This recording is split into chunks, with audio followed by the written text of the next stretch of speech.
Hello guys welcome to Throne Academy. நம்ம இன்னைக்கு இந்த வீடியோ பதிவில் ஏப்ரல் 2025க்கான நடப்பு நிகழ்வுகள் தாங்க பார்க்க போகிறோம். ஸோ ஃபுல் டீட்டெயில்ஸாக பார்க்க போகிறோம். வீடியோவை ஃபர்ஸ்ட்லேருந்து லாஸ்ட் வரைக்கும் பாருங்க. அது கண்டிப்பாக இப்போ நடக்க போகிற தேர்வுக்கும் சரி, எப்போ நடக்க போகிற தேர்வுக்கும் கண்டிப்பாக பயனுள்ளதாக இருக்கும். ஏன்னா இது ரொம்ப ரொம்ப important month, April month. So வேறு வழி இல்லை, ஸ்டார்ட் பண்ணிடலாமா?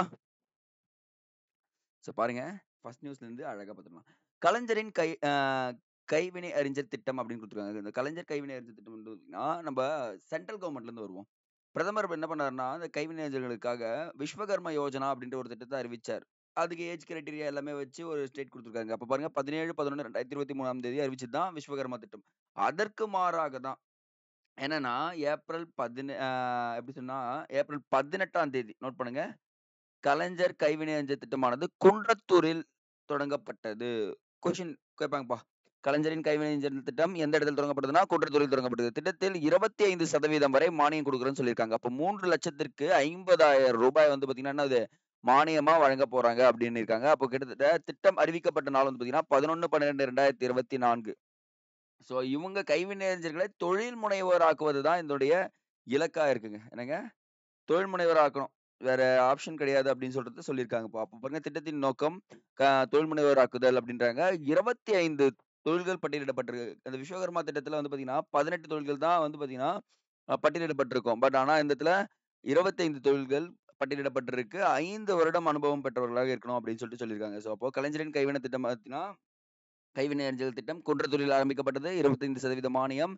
அப்ப அ எத்தனை தொழில்கள்னு கேட்டீங்கன்னா, 25 தொழில்கள், 5 வருட அனுபவம் அப்படின்றத நீங்க நோட் பண்ணாலே போதுங்க. Second news. தமிழ்நாடு காவலர் தினம் ஆண்டுதோறும் செப்டம்பர் 6ஆம் தேதி தமிழ்நாடு காவலர் தினம் கொண்டாடப்படுவதாக முதல்வர் தெரிவித்துள்ளார். அப்போ பார்த்தீங்கன்னா, டேஸ பொறுத்தவரைக்கும் தமிழ்நாடு கவர்மெண்ட் அறிவிச்சுட்டே இருக்காங்க. அது எல்லாமே எக்ஸாம்ல கேட்கறதுக்கு வாய்ப்பு இருக்கு.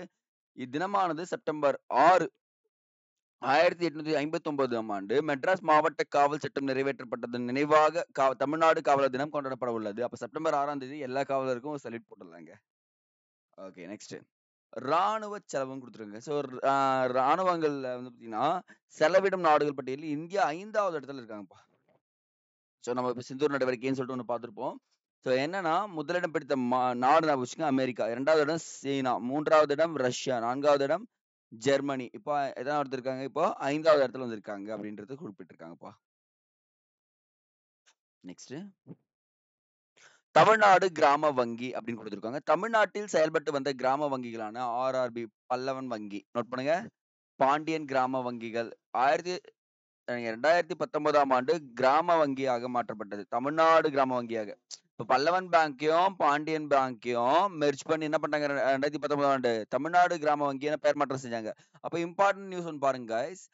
இந்தியாவில் உள்ள கிராமப்புற வங்கிகளின் எண்ணிக்கை வந்து பார்த்தீங்கன்னா 43ஆக உள்ளது. பிராந்திய கிராமப்புற வங்கி சட்டம் 1976ங்க. இதுவும் கேட்பாங்கப்பா.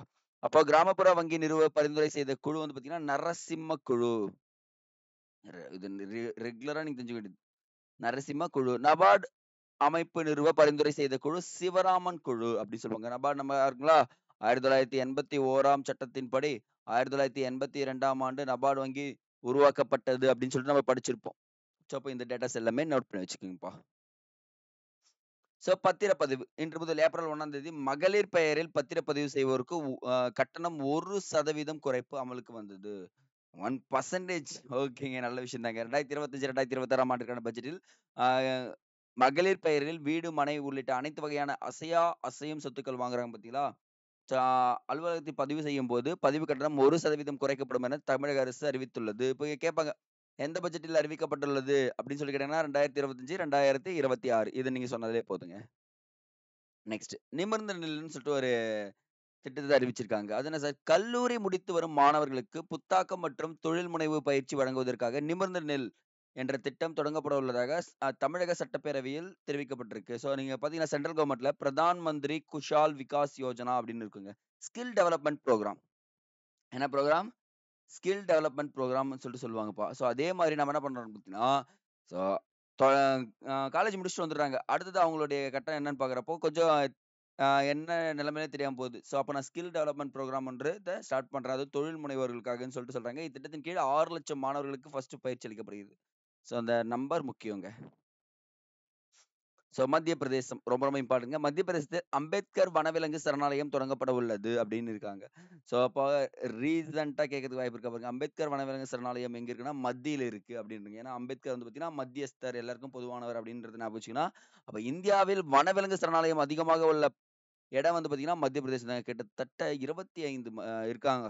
பாருங்க. இப்படியே நீங்க என்ன பண்றீங்கன்னா, பயோஸ்பியர் ரிசர்வ்னு இருக்கு தெரியுங்களா?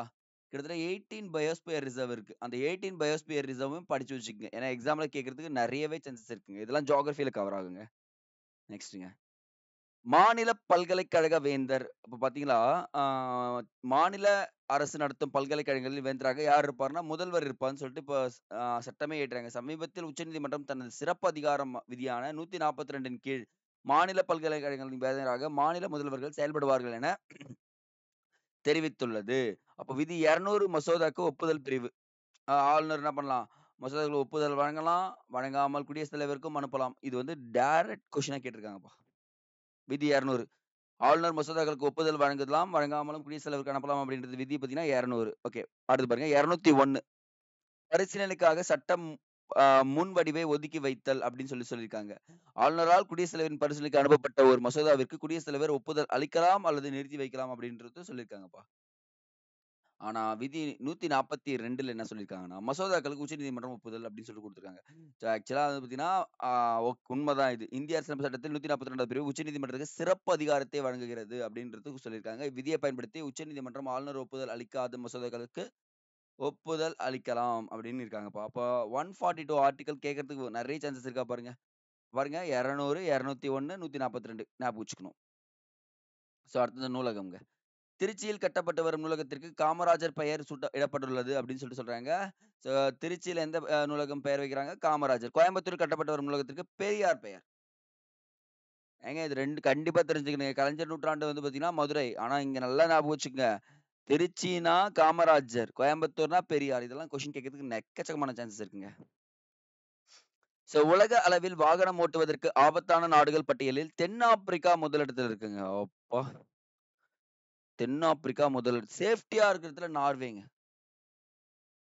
சார் நான் சேஃப்டியா ஓட்டுறேன் அப்படின்னு சொல்றதுல நார்வே இருக்கு. பட் ஆனா இந்தியா 5வது இடத்துல இருக்காங்க. ஆபத்தான 5 இடங்கள்ல. ஓகே பரவால்ல பார்த்துக்கலாம். நெக்ஸ்ட்ங்க. கிக் தொழிலாளர்கள். யார் சார் இந்த கிக் தொழிலாளர்கள்ன்னு பார்த்தீங்கன்னு வச்சுக்கோங்களேன், நம்ப uh historical this mean economics பேக்வேர்ட்ல பார்த்தீங்கன்னா, சர்வீஸ் செக்டார்ல இருக்கவங்க எல்லாருமே கிக் தொழிலாளர்கள்ங்க. என்ன சார் சொல்றீங்க? ஆமாங்க. இப்ப Zomato, அப்புறம் வந்து பார்த்தீங்கன்னா, Swiggy இதெல்லாம் இருக்குல்ல, Uber சர்வீஸ் பண்றவங்க. இவங்களுக்கெல்லாம் வந்து பார்த்தீங்கன்னா, ஆர்கனைஸ்ட் செக்டர் கிடையாது. Unorganised sector. But daily wages வாங்கக்கூடியவர்கள் இவங்க எல்லாருமே. ஸோ சென்னை மாநகராட்சி வந்து கிக் தொழிலாளர்களுக்கு குளிரூட்டப்பட்ட ஓய்வறைகள் அமைக்க உள்ளது. கிக் தொழிலாளர்கள் நல வாரியம் முதலில் அமைத்த மாநிலம் தமிழ்நாடுங்க. சர்வீஸ் செக்டாருக்கான தொழிலாளர்களுக்கு முதல் நல வாரியம் அமைச்சது யாருன்னு பார்த்தீங்கன்னா, நம்ப தமிழ்நாடு அப்படின்றத குறிப்பிட்டிருக்காங்க. நோட் பண்ணி வச்சுக்கோங்க கைஸ். நெக்ஸ்ட். சட்டப்பேரவை. விழுப்புரம் மாவட்டத்தின் கோட்டப்பகுதிக்கு பாரதிதாசன் மணிமண்டபம் அமைக்கப்படுகிறது. ஓகேங்க. நோட் பண்ணுங்க.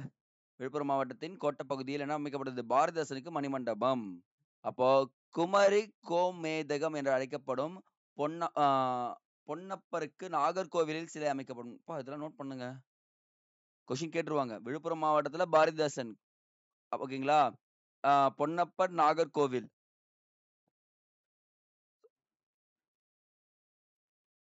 இசை முரசான நாகூர் ஹனிபாவின் நூற்றாண்டு விழாவினை நாகப்பட்டினத்தில் விழாவாக கொண்டாடப்படுங்க. அப்ப பாருங்க, நாகூர் ஹனிபா நூற்றாண்டு விழா எங்க கொண்டாடப்படுங்க? நாகப்பட்டினத்துன்னு சொல்லியிருக்காங்க. குன்றக்குடி அடிகளார் நூற்றாண்டு விழாவினை சிவகங்கை மாவட்டங்க. அப்பா! குன்றக்குடி அடிகளார் எங்க? சிவகங்கை மாவட்டம் அப்படின்னு சொல்றாங்க. பாருங்க எல்லா பிளேஸுமே முக்கியம். பாரதிதாசனுக்கு விழுப்புரம், பொன்னாருக்கு நாகர்கோவில், முரசான நாகூர் ஹனிபானிக்கு நூற்றாண்டு விழா நாகப்பட்டினம். நாகூர்னாலே நாகப்பட்டினம் ஞாபகம் வச்சுக்கோங்க. சிவகங்கையில வந்து பார்த்தீங்கன்னா, குன்றக்குடி அடிகளார்.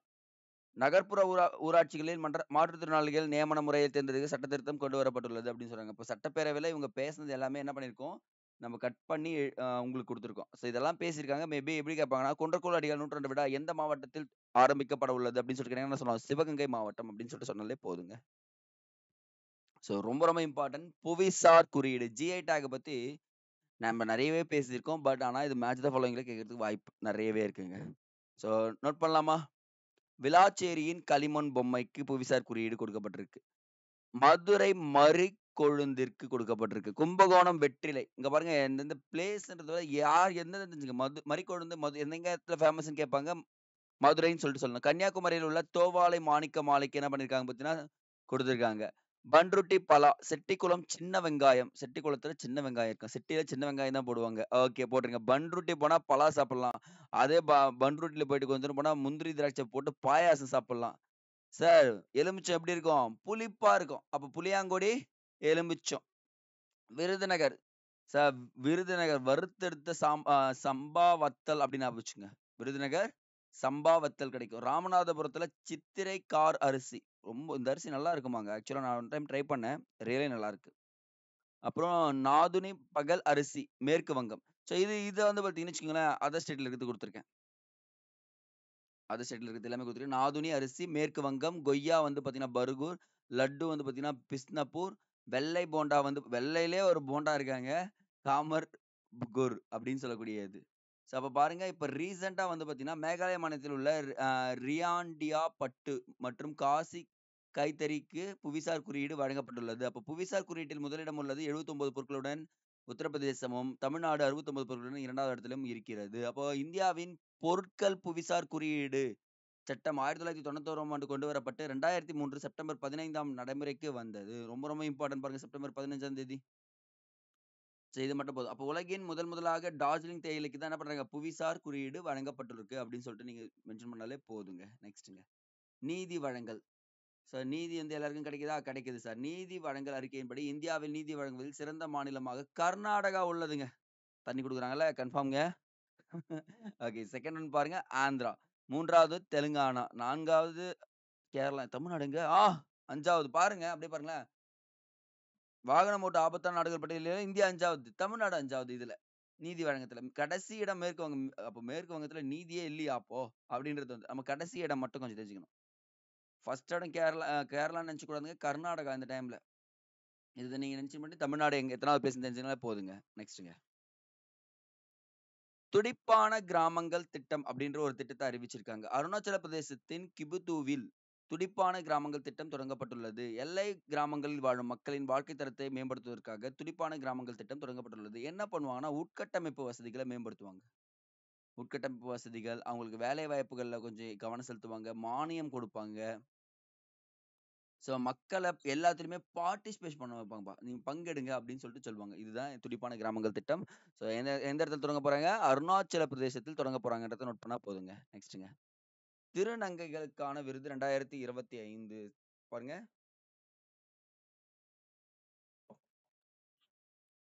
2025ஆம் ஆண்டிற்கான சிறந்த திருநங்கை விருதான பொன்னி தூத்துக்குடியில வழங்கப்பட்டிருக்கு. ரேவதி, நாமக்கல் ஆகியோருக்கு வழங்கப்பட்டிருக்கு. திருநங்கைகள் தினம் தான் நமக்கு முக்கியம். ஏப்ரல் 15. ஏன்னா, அவங்களையும் பார்த்தீங்கன்னா, நம்ம கௌரவிக்கணும்னு சொல்லிட்டு குடுத்துருக்காங்க. அப்ப அரவாணிகள் என்ற பெயரை திருநங்கை என்று மாற்றியவர் யாருன்னு பார்த்தீங்கன்னா, கலைஞர் கருணாநிதிங்க. ரொம்ப ரொம்ப இம்பார்ட்டன்ட்ங்க. நோட் பண்ணுங்க. தமிழ்நாடு திருநங்கைகள் நல வாரியம் எந்த ஆண்டு அமைக்கப்பட்டது? 2008. 40 வயதிற்கு மேற்பட்ட ஆதரவற்ற திருநங்கைகளுக்கு மாதம் எவ்வளவு குடுக்குறாங்கன்னா, ரூ. 1500 உதவித்தொகை வழங்கப்பட்டு வருகிறது. இது யாருன்னா தெரிஞ்சவங்க இருந்தாங்கன்னா சொல்லுங்க. அவங்களும் சொசைட்டில ஒரு அங்கம் என்றத நம்ம தான் ஃபர்ஸ்ட் எல்லாருக்கும் எடுத்து சொல்லணும். ஓகே. ஐ திங்க் இப்ப நெறைய சேஞ்சஸ் நடந்துட்டு இருக்குங்க. அடுத்து சூரிய மின் உற்பத்தி. சூரிய மின் உற்பத்தியில் இந்தியா 3வது இடம் பிடிச்சுங்க. ஓகேங்க வந்துட்டாங்க. சீனா ஃபர்ஸ்ட்டு, அமெரிக்கா 2ண்டு, ஜப்பான் 4த்து, இந்தியா 3ர்டு. அப்ப பாருங்க. நமக்கு 4த் லெசன்ல ஒரு இருக்கும். சூரிய மின் உற்பத்தி 1 பிளேஸ், 2 பிளேஸ்லாம். அப்ப பாருங்க இந்தியாவில் சூரிய மின் உற்பத்தியில குஜராத் முன்னிலையில் இருக்குங்க. யாருங்க? குஜராத். உலகின் மிகப்பெரிய சோலார் பார்க் எங்க அமைக்கப்பட்டிருக்காங்க? பத்லா சோலார் பார்க், ராஜஸ்தான், ஜோத்பூர் மாவட்டம். எழுதுங்க காய்ஸ். இதெல்லாம் கேட்கக்கூடிய கேள்விகள். ஜோத்பூர் மாவட்டம். Repo விகிதம்ங்க next. சோ இத பத்தி நம்ம டீடைலா பார்த்துடலாமா? ரெப்போ விகிதத்த பத்தி. ரெடியா எல்லாருமே? பாருங்க இந்திய ரிசர்வ் வங்கியின் பணவியல் கொள்கை கூட்டம் அண்மையில் நடந்தது. ரெப்போ விகிதம் 6.25% 6.06ஆக குறைக்கப்பட்டுள்ளது. 25% குறைச்சிருக்காங்க. தட்ஸ் மீன் 0.25%. ஓகேங்களா? ரிசர்வ் வங்கியின் தற்போதைய ஆளுநர் சஞ்சய் மல்ஹோத்ரா 27வது ஆளுநர். ரிசர்வ் வங்கியின் முதல் ஆளுநர் அம்புஸ்மான் ஸ்மித். 26வது சக்தி காந்ததாஸ். 27வது சஞ்சய் மல்ஹோத்ரா. என்ன சார் ரெப்போ விகிதம் அப்படின்னு சொல்லிட்டு ஞாபகம் வச்சுங்க. ஆர்பிஐ. இங்க ஆர்பிஐ இருக்கும். இங்க பேங்க் இருக்கும். ஓகேங்களா? ரெப்போ ரேட்னா ஆர்பிஐ பேங்க்குக்கு பணம் குடுப்பாங்கப்பா. இப்ப எவ்வளோன்னா, அவங்க ஒரு ரெப்போ ரேட் வச்சிருப்பாங்க 6.25ன்னு சொல்லிட்டு. அப்ப இன்ட்ரெஸ்ட் ஆஃப் ரேட் 6 புள்ளியா 00வா குறைக்கப்படுது. லாபமா பாருங்க பேங்க் அதிகமா போய் கடன் வாங்குவானா. பேங்க் இவங்க கிட்ட இருந்து என்ன பண்ணுவாங்க? வாங்குவாங்க. இதனால என்ன ஆகும்னா, இவங்க போயிட்டு கன்சியூமர்ஸ் போயிட்டு தொழில் முனைவோர்களும் போய் பேங்க்ல கடன் வாங்கலாமா பாருங்க. பேங்க்ல பணம் இருக்கு.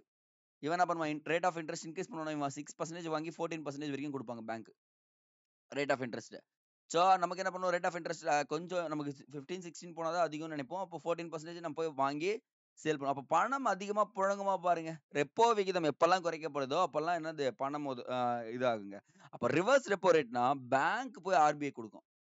ஆனா இதுல ட்விஸ்டட் என்னன்னா 3.00 தான். அவங்க குடுத்ததுல பாதி தான் இன்ட்ரெஸ்ட் அமௌண்ட்டா கட்டுவாங்க இவங்க. ஆர்பிஐ. பாருங்க ஆர்பிஐ குடுத்தா அதிகமா குடுப்பாராம் ரெப்போ ரேட். நம்ம குடுத்தா ரெப்போ ரேட் கம்மியா குடுக்கணும். அதான் repo rate, reverse repo rate அப்படின்னு சொல்லிட்டு சொல்லுவாங்கப்பா. நோட் பண்ணி வச்சுக்கங்க. அடுத்தது.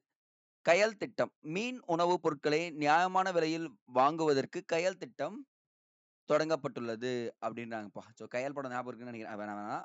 நெக்ஸ்ட்ங்க. நேரடி கொள்முதல், தரம், பாதுகாப்பு சான்று ஆகியவற்றை உள்ளடக்கிய தமிழ்நாடு மீன்வளர்ச்சிக் கழகம் சார்பில் தொடங்கப்பட்டு உள்ளது. ரொம்ப ரொம்ப இம்பார்ட்டன்ட்ங்க. அப்போ ஃபார் எக்ஸாம்பிள் பாருங்களேன். கயல் திட்டம் எதனுடன் தொடர்புடையதுன்னா, மீன் பொருட்களின் நியாயமான விலை வாங்குவதற்குன்னு சொல்லி. அப்ப மீன் பொருட்கள் அப்படின்னு சொல்லிட்டு போடலாமா? இதுதான் இம்பார்ட்டன்ட்ங்க. நெக்ஸ்ட். யுனெஸ்கோ சர்வதேச நினைவு பதிவேடு. இந்துக்களின் புனித நூலான பகவத்கீதை. அடுத்தது. நாட்டின் சாஸ்திரம் ஆகியவை சர்வதேச நினைவு பதிவேட்டில் சேர்க்கப்பட்டுள்ளது அப்படின்னு சொல்லிட்டு சொல்றாங்க. சோ யுனெஸ்கோவ பத்தி படிச்சு வச்சுக்கோங்க காய்ஸ். பட் பகவத்கீதை இப்ப என்ன ஆயிடுச்சுன்னு பார்த்தீங்கன்னா, யுனெஸ்கோல இருக்கு. அடுத்தது. அலைகள் திட்டம். ரொம்ப ரொம்ப இம்பார்ட்டன்ட்ங்க. சோ பார்த்திருப்போம். மீனவ மகளிரின் பொருளாதார மேம்பாட்டிற்கு கடன் வழங்குவதற்காக அலைகள் திட்டம் தொடங்கப்பட்டுள்ளது. அப்போ இந்த இடத்துல மீனவ மகளிர் அப்போ மகளிர் குழுக்கள்லாம் இருக்கும். பட் அலைகள்னாலே மீனவ மகளிர்ன்றத ஞாபகம் வச்சுக்கங்க.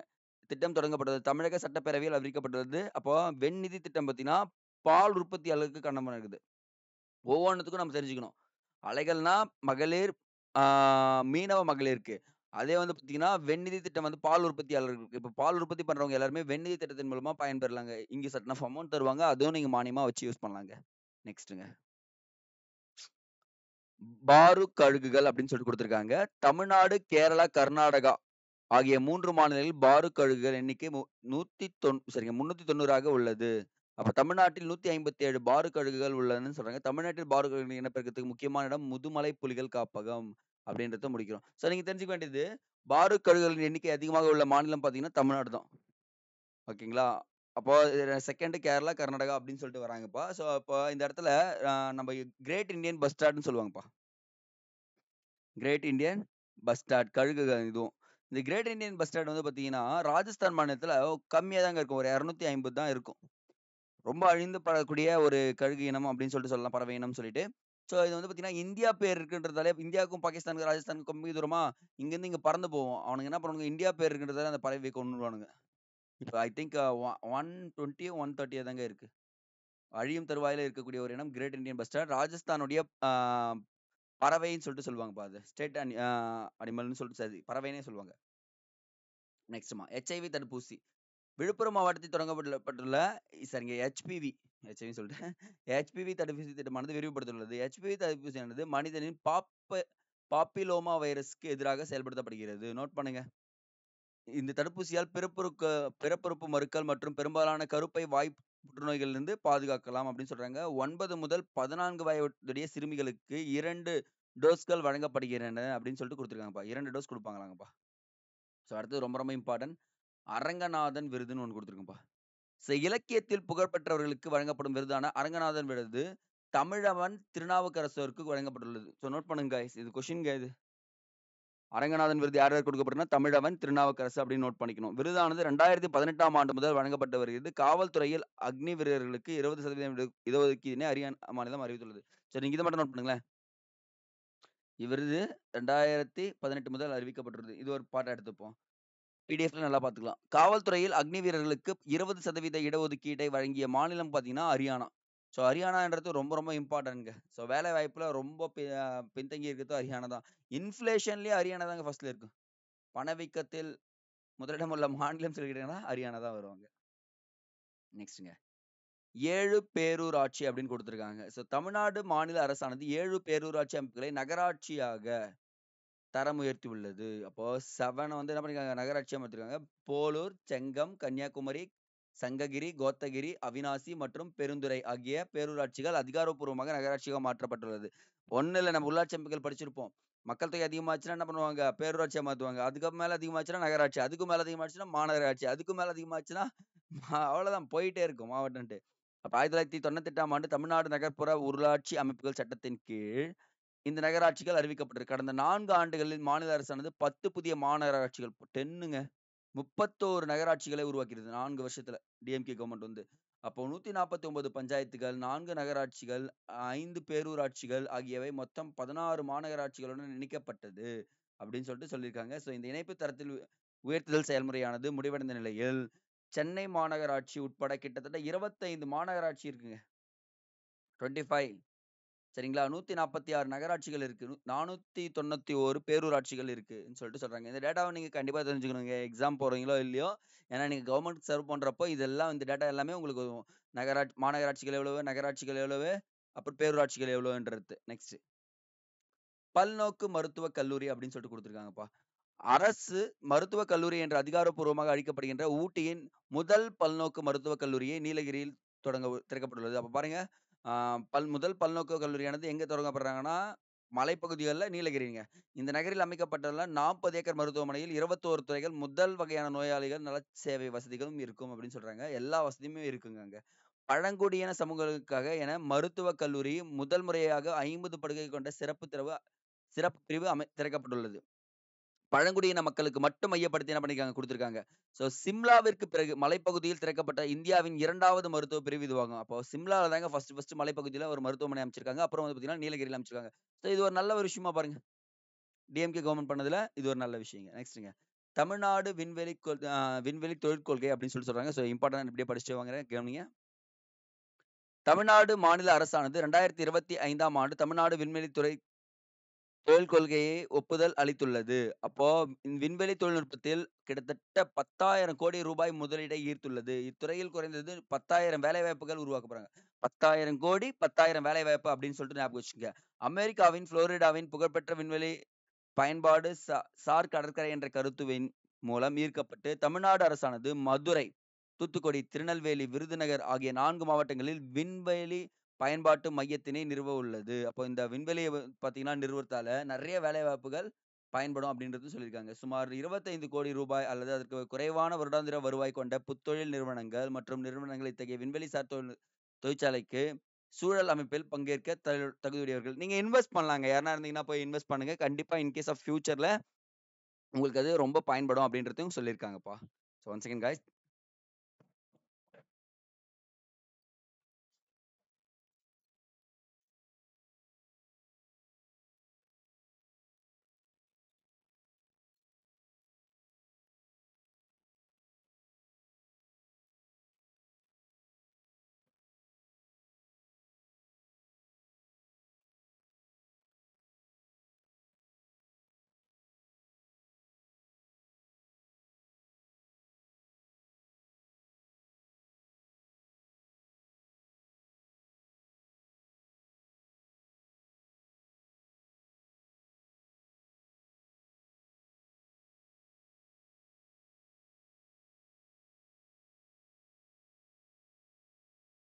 ஒன்றும் இல்லைங்க. வாஷிங் மிஷின் துணி போடுங்க. கொஞ்சம் லேட் ஆயிடுச்சு, சாரி.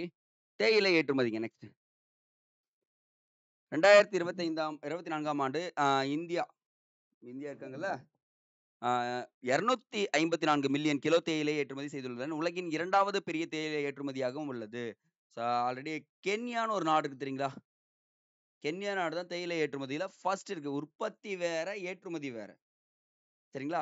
அப்போ இந்தியா இலங்கை விஞ்சி 2வது இடத்தை பிடித்துள்ளது. இலங்கையை தாண்டி நம்ம என்ன பண்ணிட்டோம், 2ண்ட் பிளேஸ்ல வந்துட்டோம்ன்றாங்க. இப்ப டீ குடிக்கிறவங்களும் அதிகமாயிடுச்சு. அப்ப 2024ஆம் ஆண்டின் கென்யா 50 மில்லியன் கிலோவுக்கு மேல் தேயிலையை ஏற்றுமதி செய்துள்ளது அப்படின்னு சொல்லிட்டு சொல்லியிருக்காங்க. ஸோ நோட் பண்ணி வச்சுக்கோங்க கைஸ். தேயிலை ஏற்றுமதியில் கென்யா ஃபர்ஸ்ட், இந்தியா 2nd. 12 வரலாற்று முக்கியத்துவம் வாய்ந்த இடங்கள் கண்டிப்பா தெரிஞ்சுக்கணும். அகழ்வாராய்ச்சியில கேட்பாங்க. மொத்தம் 12 வரலாற்று முக்கியத்துவம் வாய்ந்த இடங்கள், பாதுகாக்க நினைவுச் சின்னங்கள், தலங்கள் அறிவிக்கப்பட உள்ளது. திருநெல்வேலி மாவட்டத்தின் மன்னார் கோவிலில் உள்ள தமிழி கல்வெட்டு. ஒவ்வொரு மாவட்டம் முக்கியம். சிவகங்கை மாவட்டம் அல்லேரிப்பட்டியில் உள்ள குடைவரை கோவில். குடைவரை அப்படின்றது நான் வச்சுக்கோங்க. திண்டுக்கல் மாவட்டத்தில் குத்தப்பூண்டியன் வலசு. புதுக்கோட்டை மாவட்டத்தில் உள்ள வி கோட்டையூர். கிருஷ்ணகிரி மாவட்டத்தில் உள்ள மலச்சந்திரத்தில் கல்திட்டைக்கல். ராமநாதபுரம் மாவட்டம் திருப்புலானியில் உள்ள அரண்மனை. நரிக்குடியில் மறையூர் சத்திரம். ராஜபாளைய தாலுகாவில் உள்ள மீனாட்சிபுரத்தில் அமைந்துள்ள கற்பாறைகள், குகை ஓவியங்கள். விருதுநகர் மாவட்டம் மம்சாபுரம் மற்றும் பிள்ளையார் நத்தத்தில் உள்ள பழைய மண்டபங்கள். திருவண்ணாமலை மாவட்டத்தில் உள்ள ஏவூர். விழுப்புரம் மாவட்டத்தில் உள்ள நாயனூர்.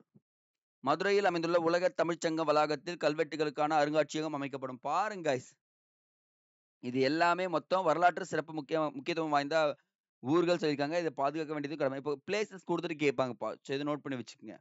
ஸோ இந்த இடத்துல இது ரொம்ப இம்பார்ட்டன்ட்ங்க. மதுரையில் அமைந்துள்ள உலக தமிழ்ச்சங்க வளாகத்தில் கல்வெட்டுகளுக்கான அருங்காட்சியகம் அமைக்கப்படும் அப்படின்னு இருக்காங்க. கல்வெட்டுக்கான அருங்காட்சியகம் எங்க அமைக்கப்படும்? இங்கதான் அமைக்கப்படும் அப்படின்னு சொல்லுங்க. ஸோ ராக்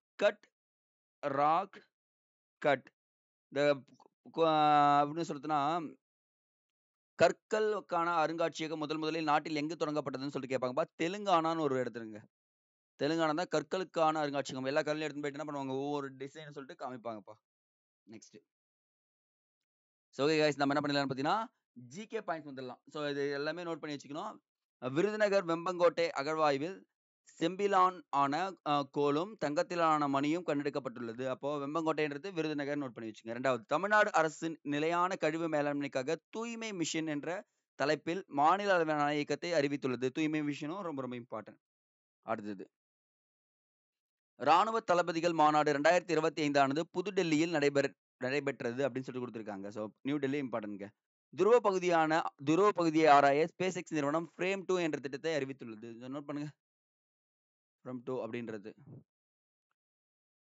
சஞ்சீவ் சோப்ரா என்பவர் லால் பகதூர் சாஸ்திரி பற்றி தி கிரேட் கன்சிலியேட்டர் என்ற நூலினை எழுதியுள்ளார். தி கிரேட் கன்சிலியேட்டர். அப்ப தி கிரேட் கன்சிலியேட்டர் என்பது யாருடைய வாழ்க்கை பற்றி கூறுகிறதுன்னு சொன்னாங்க. லால் பகதூர் சாஸ்திரி. யார் எழுதினா? சஞ்சய் சோப்ரா என்பவர் எழுதியிருக்காரு. இந்த மாதிரி நூல்கள் எல்லாமே கேட்கறதுக்கு வாய்ப்புகள் நிறையவே இருக்குங்க. தேசிய சுற்றுச்சூழல் மாநாடு எங்க நடைபெற்றதுன்னா புதுடெல்லியில் நடைபெற்றது. 6வது பிம்ஸ்டிக் உச்சி மாநாடு எங்க நடைபெறணுமா? இது ரொம்ப ரொம்ப இம்பார்ட்டன்ட்ங்க. 6வது பிம்ஸ்டிக் வந்து பாத்தீங்கன்னா தாய்லாந்துல நடைபெற்றிருக்கு. இலங்கையின் மிக உயரிய விருதான மித்ரா விபூஷன் விருது யாருக்கு வழங்கப்பட்டதுன்னா மித்ரா விபூஷன் மோடிக்கு. கிட்டத்தட்ட வெளிநாட்டு விருதுகள் நிறைய வாங்கியவர்கள் பட்டியல்ல மோடி தான் ஃபர்ஸ்ட்ல இருப்பாருங்க. கிட்டத்தட்ட 20 தாண்டிட்டாருங்க. தேசிய பழங்குடி இளைஞர் விழா மிசோரமில் நடைபெற உள்ளதுங்க. மிசோரம்ல தான் வந்து நடக்க போறாங்க. தமிழ்நாடு மாநில உணவு ஆணையத்தின் தலைவராக சுரேஷ் ராஜன் நியமிக்கப்பட்டுள்ளார். உலகின் முதல் 3D ரயில் நிலையம் ஜப்பான்லங்க. 3D ரயில் நிலையமே இப்போ நிறுவன்ட்டாங்க அவங்க. 2025 ஆண்டிற்கான பாரதிய பாஷா விருதானது எழுத்தாளர் ராமகிருஷ்ணனுக்கு வழங்கப்படுது. பாஷா யாருன்னா ராமகிருஷ்ணன் அப்படின்னு நோட் பண்ணுவீங்க guys. ஸோ பீகாரில் 2025 ஆண்டிற்கான கேலோ இளைஞர்கள் விளையாட்டு போட்டியானது நடைபெற உள்ளது. இதன் சின்னமாக கஜசிம்கா வெளியிடப்பட்டுள்ளது. ஸோ 2025க்கான கேலோ இந்தியா இளைஞர் விளையாட்டு போட்டியானது எங்க நடைபெறுதுன்னா பீகார்ல நடைபெறுது. ரொம்ப ரொம்ப இம்பார்ட்டன்ட். இதன் சின்னம் வந்து பாத்தீங்கன்னா கஜசிம்கா அப்படின்றது நோட் பண்ணுங்க. கோவையில் உள்ள செம்மொழி பூங்காவில் தமிழ்த்தாய் திருவுருவச் சிலை நிறுவப்பட உள்ளது. தமிழ்த்தாய் திருவுருவச் சிலை நிறுவப்பட உள்ளது எங்கன்னு பாத்தீங்கன்னா கோவை அப்படின்றது நோட் பண்ணுங்க. உச்ச நீதிமன்றத்தின் 52வது நீதிபதியாக பீகார் கவாய் பதவியேற்க உள்ளார். அவர் தாங்க பதவியேற்க உள்ளார். சிங்கப்பூரில் சாங்கி விமான நிலையம் உலகின் சிறந்த விமான நிலையம் என்ற விருதினை பெற்றது. உலகிலே மிக சிறந்த விமான நிலையம் எங்க இருக்குன்னு பாத்தீங்கன்னா சிங்கப்பூர்ல தான் இருக்கு. அது சாங்கி விமான நிலையம். இந்தியாவின் சிறந்த விமான நிலையம் வந்து பாத்தீங்கன்னா டெல்லி விமான நிலையங்க. ஸோ விமான நிலையங்கள் பட்டியலில் டெல்லி, மும்பைக்கு அடுத்தபடியாக தமிழ்நாடு 3வது இடத்துல இருக்கு. சென்னை விமான நிலையம் பெரிய அளவுன்னு சொல்லிட்டு சொல்றாங்க. இந்தியாவிற்கு உஸ்பெகிஸ்தானுக்கும் இடையே டஸ்லி எனும் கூட்டு ராணுவ பயிற்சி நடத்தப்படுகிறது அப்படின்னு சொல்லிட்டு சொல்லியிருக்காங்கப்பா.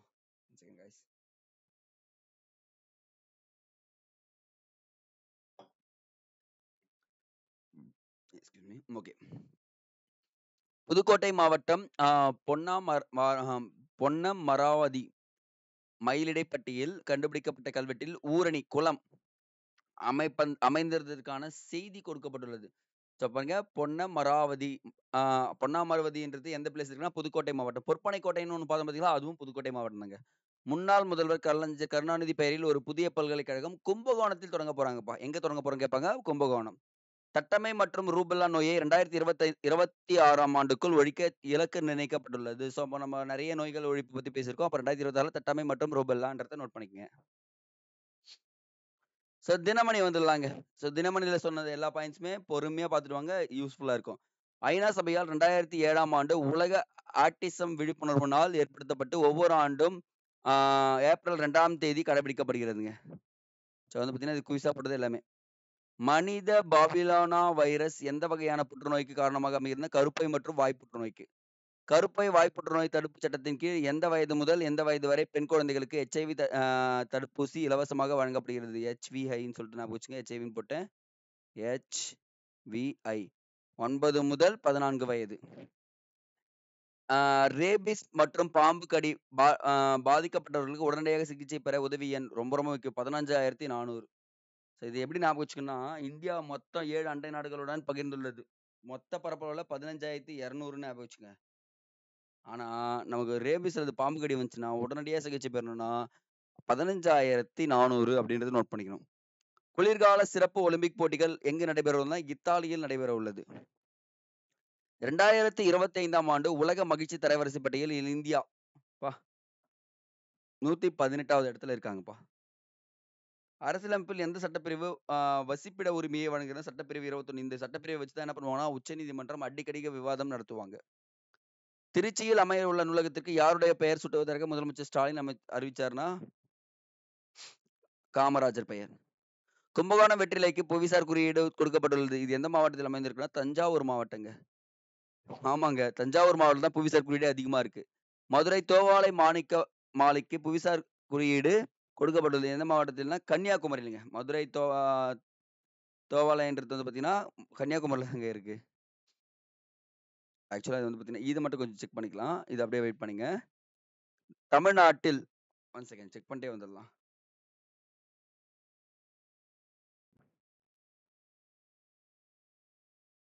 Okay guys, no other excuse. இதை வந்து பார்த்தீங்கன்னா, கண்ணை மூடிட்டு போடலாம். கன்னியாகுமரி தான். மதுரைன்றது தோவாளை மாணிக்க மாலைன்னு மாத்திங்க. ஸோ வந்து பார்த்தீங்கன்னா, கன்னியாகுமரியில் தான் இருக்கிறது. தமிழ்நாட்டில் அதிக புவிசார் குறியீடாக கொண்டது தஞ்சாவூர் தான். கொடுத்துருக்கோம் பாருங்க. அதிக புவிசார் குறியீடு கொண்ட இந்திய மாநிலம் உத்தரப்பிரதேசம். 2022ஆம் ஆண்டு பிம்ஸ்டிக் உச்சி மாநாடு எங்க நடைபெற்றதுன்னா, இலங்கை. 6வது பிம்ஸ்டிக் உச்சி மாநாடு தாய்லாந்து ஞாபகம் வச்சுங்க. பிரதான் மந்திரி பாரதிய ஜன ஔஷத பரியோஜனா திட்டம் எப்போது தொடங்கப்பட்டதுன்னா, 2008ஆம் ஆண்டு தொடங்கப்பட்டிருக்கு. ராஜஸ்தான் மாநிலத்தின் மாநில பறவை வந்து பார்த்தீங்கன்னா, கானமயில். ஸோ கானமயில் அப்படின்றத நோட் பண்ணுங்க. இப்போ ரீசெண்டாங்க. ஸோ கானமயில்ன்றது கொஸ்டின் கேட்பாங்க பாய்ஸ். கிரேட் இந்தியன் பஸ்டார்ட் சொன்ன ஞாபகம் இருக்குங்களா? அது விலங்குங்க. நெக்ஸ்ட் மூக்கை தேவாரை. சரிங்க. மூக்கையா தேவரை நியாயத்துக்கு ஒரு மூக்கையா என்று அழைத்தவர் யாருன்னா, அண்ணா. ஒரு நிமிஷம் தண்ணி குடிச்சிட்டு வந்துடுறேன். ஓகே. புளியங்குடி எலுமிச்சம்பழத்திற்கு தற்போது புவிசார் குறியீடு கொடுக்கப்பட்டுள்ளது எந்த மாவட்டம்? தென்காசி மாவட்டங்க. ஸோ பாருங்க, அந்த மாதிரி கொஸ்டின் கேட்கலாம். நம்ம புலிப்பாருக்கு எலுமிச்சம்பழம் ஞாபகம் வச்சுக்கலாம், புளியங்குடின்ட்டு. பட் தென்காசி மாவட்டம். பொருளாதார வளர்ச்சியில் தமிழ்நாட்டின் உச்சம் புதிய உச்சம் எவ்வளவு பார்த்தீங்கன்னா 9.69%. இதுவும் கேட்கறதுக்கு வாய்ப்பு. 2024ஆம் ஆண்டு நிலவரப்படி தேயிலை ஏற்றுமதியில் இந்தியா எத்தனாவது இடத்தில் உள்ளது அப்படின்னு பார்த்தீங்கன்னா, தேயிலை ஏற்றுமதியில் 3வது இடம் கொடுத்துருக்கோம். ஸோ கிடையாதுங்க, செகண்ட் பிளேஸ். இந்த இடத்துல கொஞ்சம் மிஸ்டேக்குங்க. செகண்ட். கென்யா ஃபர்ஸ்ட் பிளேஸ்ங்க. தமிழகத்தில் 10 மசோதாக்கள் உச்சநீதிமன்றம் எந்த விதியை பயன்படுத்தி ஒப்புதல் அளித்ததுன்னா, 142வது விதியை பயன்படுத்தி அமைச்சிருக்காங்க. வாக்பு வாரியம் அமைத்த முதல் மாநிலம் பார்த்தீங்கன்னா, கேரளாங்க. யாருங்க? கேரளா வாக்பு வாரியம் அமைத்தது. உலக அளவில் காற்றாலை சூரிய மின் உற்பத்தியில் இந்தியா எத்தனாவது இடத்திற்கு முன்னேறி உள்ளதுன்னா, 3வது இடத்துல இருக்காங்க. அடுத்தது, பாகிஸ்தான் இந்தியா பிரிவினை என்ற நூலை எழுதியவர் யாருன்னா, டாக்டர் BR அம்பேத்கர் எழுதியிருக்காருங்க. UPI பண பரிவர்த்தனை நிர்வகித்து வரும் அமைப்பு வந்து பார்த்தீங்கன்னா, தேசிய பண பரிமாற்ற அமைப்பு. தேசிய பண பரிமாற்ற அமைப்பு. 2025ஆம் ஆண்டு முதல் எந்த நாளன்று உலக ஹோமியோபதி தினம் கொண்டாடப்படுகிறதுனா, ஏப்ரல் 10ஆம் தேதி முதல் என்ன பண்றாங்க? உலக ஹோமியோபதி தினம் கொண்டாடப்படுகிறது. 2028ஆம் ஆண்டு ஒலிம்பிக் போட்டிகள் எங்கு நடைபெறும்னா, லாஸ் ஏஞ்சல்ஸ்ல நடக்க போறாங்க. 2036ல தான் நம்ம என்ன பண்ண போறோம்னு பார்த்தீங்கன்னா, இந்தியா நடத்தலாம் அப்படின்னு சொல்லிட்டு சொல்லியிருக்காங்க. பட் ஆனால் 2028 நெக்ஸ்ட் ஒலிம்பிக் லாஸ் ஏஞ்சல்ஸ். பெண் தொழில் முனைவோர் தலைமையின் கீழ் உள்ள நிறுவனங்களின் எண்ணிக்கை அதிக பங்கை அதிகமா பெண் தொழில் முனைவோர் கொண்டது பார்த்தீங்கன்னா தமிழ்நாடு. உலக அளவில் மகப்பேறு இறப்பு விகிதத்தில் இந்தியா எத்தனாவது இடத்துல இருக்குன்னா செகண்ட் பிளேஸ்ல இருக்காங்க.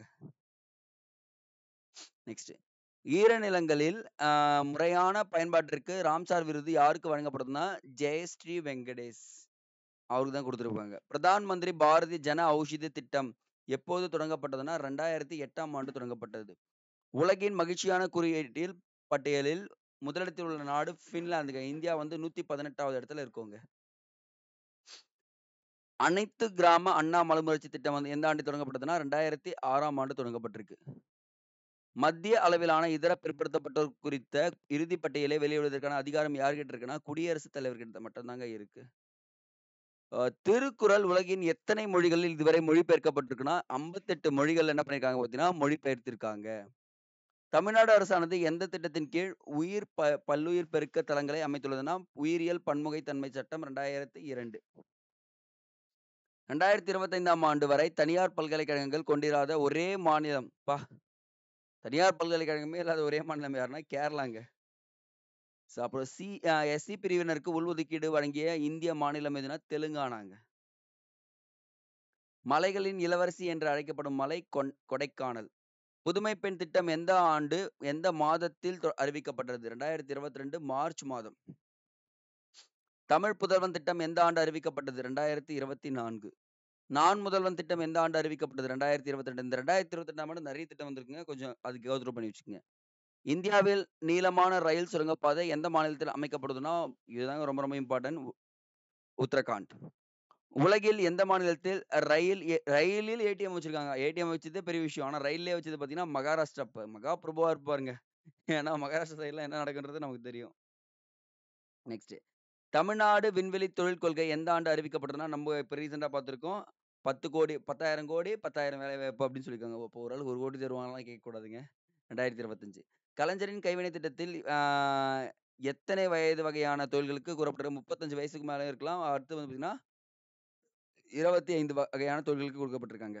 இந்தியாவில் முதல் சரக்கு போக்குவரத்து பூங்கா எந்த மாநிலத்தில் அமைய உள்ளதுன்னா அஸ்ஸாம் மாநிலத்தில் சரக்கு போக்குவரத்து.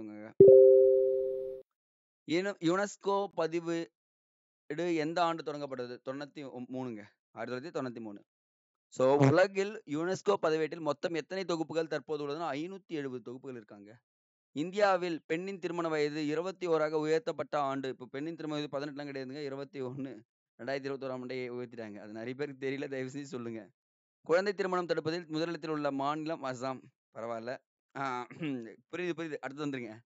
எந்த மாநிலத்தில் எம்ஜி நரேகா ஊதியத்தில்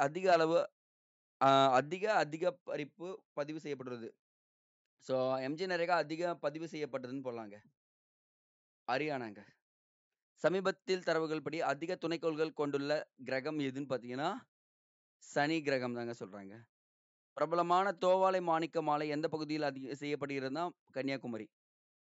முதல் நாமோ பாரத் ரயில் சேவை எந்த இடத்திலிருந்து எந்த இடத்திற்கு மாற்றப்பட்டுள்ளதுன்னா ரொம்ப ரொம்ப நாமோ பாரத்ன்றது அகமதாபாத் டு புஜ் நகர் வரை. நாமோ பாரத் ரயில் சேவை தொடங்கிய ஆண்டு 2024. இந்தியாவிலேயே பெரிய புற்றுநோய் ஆராய்ச்சி மையமானது டாடா நினைவு புற்றுநோய் ஆராய்ச்சி மையம் எந்த இடத்துல அமைக்கப்பட்டிருக்குன்னா மும்பையில் அமைக்கப்பட்டிருக்குங்க. 2047ஆம் ஆண்டிற்கு எத்தனை ஜிகாவாட்ஸ் அணுமின் உற்பத்தி செய்ய மத்திய அரசு நிர்ணயித்துள்ளதுன்னா 100 ஜிகாவாட்ஸ். நம்ம பார்த்துட்டோம். யாருடைய பிறந்த நாளை தமிழக அரசு தமிழ் வார விழாவாக கொண்டாடப்படுகிறதுனா பாரதிதாசன் பிறந்த நாள். புதுப்பிக்கத்தக்க எரிசக்தி உற்பத்தியில் தமிழகம் எத்தனாவது இடத்துல இருக்காங்கன்னா 3வது இடத்துல இருக்கு. Third place. லிபுலேக் கணவாய் எந்த மாநிலத்தில் அமைந்துள்ளதுன்னா உத்தரகாண்ட். ஏன்னா இப்பதான் பார்த்தீங்கன்னா அந்த சுரங்கப்பாதைன்னு சொன்ன பார்த்தீங்களா அந்த மாதிரி இடங்கள்ல இது லிபுலேக் கணவாய் வருங்க. தமிழ் வார தினம் இந்த பாரதிதாசன் கொண்டாடுறதுல ஏப்ரல் 29 முதல் மே 5 வரை கொண்டாடுவாங்கப்பா. பிரதான் மந்திரி முத்ரா யோஜனா பெண் தொழில் முனைவோர் அதிக எண்ணிக்கையில் உள்ள மாநிலம் பீகாருங்க. உறுதுணை எனும் திட்டம் யாருடன் தொடர்புடையது? உறுதுணைன்றது ஆதி திராவிடர் மற்றும் பழங்குடியினருடன் தொடர்புடையது தான் உறுதுணை. நாங்க உறுதுணையா இருக்கோம் அப்படின்னு சொல்லக்கூடியது. 2025ஆம் ஆண்டிற்கான சமூக பாதுகாப்பு நிலை குறித்து அறிக்கையானது எந்த அமைப்பால் வெளியிடப்பட்டிருக்குன்னா உலக வங்கியால் வெளியிடப்பட்டிருக்கு. கவாச் பாதுகாப்பு அமைப்பு எதனுடன் தொடர்புடைய ரயில் விபத்து பாதுகாப்பு அப்படின்னு சொல்லுவாங்க. இது பலமுறை கேட்கப்பட்ட கேள்வி. நோட் பண்ணி வச்சுக்கோங்க. 1904ஆம் ஆண்டு முதல் இந்திய துணைவேந்தராக நியமிக்கப்பட்டவர் சுப்பிரமணிய ஐயருங்க. ஸோ ரொம்ப ரொம்ப இம்பார்ட்டன்ட்ங்க. மியான்மரில் ஏற்பட்ட நிலநடுக்கத்திற்கு உதவ இந்தியாவால் மேற்கொள்ளப்பட்ட நடவடிக்கை ஆபரேஷன் பிரம்மா. பிரம்மாவை போய் காப்பாத்துறாருன்னு ஞாபகம் வச்சுக்கணும். மக்களை தேடி மருத்துவம் எந்த மாவட்டத்தில் தொடங்கப்பட்டிருக்குன்னா கிருஷ்ணகிரி மாவட்டத்தில் தொடங்கப்பட்டிருக்கு அப்படின்னு சொல்றாங்க சார். இங்க ஒரு கிளான்ஸ் பார்த்துக்குங்க. அட் த சேம் டைம் நம்ம டெலிகிராம் லிங்க்ல ஜாயின் பண்ணாதவங்க இந்த லிங்கோட சேனல் தரேன், ஜாயின் பண்ணிக்கோங்க. கண்டிப்பா அதுல போடுற குயிஸ்ல இருந்து கொஷின்ஸ் ரிஃப்ளெக்ட் ஆகும். ஸோ அழகா ஃபாலோ பண்ணிட்டு வந்துட்டே இருங்க கைஸ். Okay guys, thank you.